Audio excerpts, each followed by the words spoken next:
Welcome to a lesson where we will cover the union and the union-all set operators.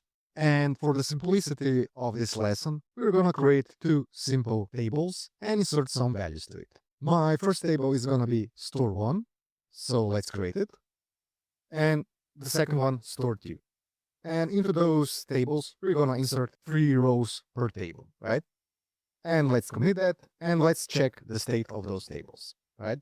So my first table has 3 rows, where each row signifies one item or a product.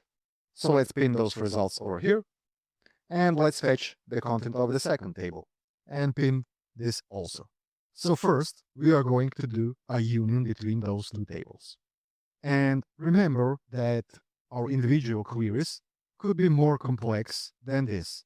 They could contain joins, groupings, and others. And we could use the set operators as long as we follow the rules and limitations we learned in the last lesson, right? So the union is passed in as following. In between those two selects, a keyword union is written, right?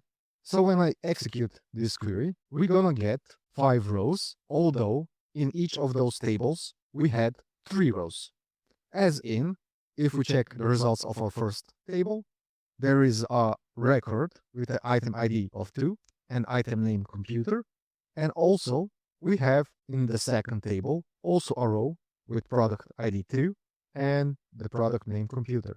Now you may notice that even the column names are different, but the data types are the same. And our union set operator checks if there is a duplicate of those rows by checking each of the columns and removes that duplicate, right? A different story is with the union all set operator. So if we include the all keyword with the union, we're gonna get returned also the duplicate rows. So when I execute the union all, we can see that we got 6 rows as the duplicate with the ID 2 of name computer has not been removed. So union all returned all of the rows from the first query and all of the rows from the second query. This is it for this lesson, and be sure to practice this out by yourself with a little bit more complicated cases.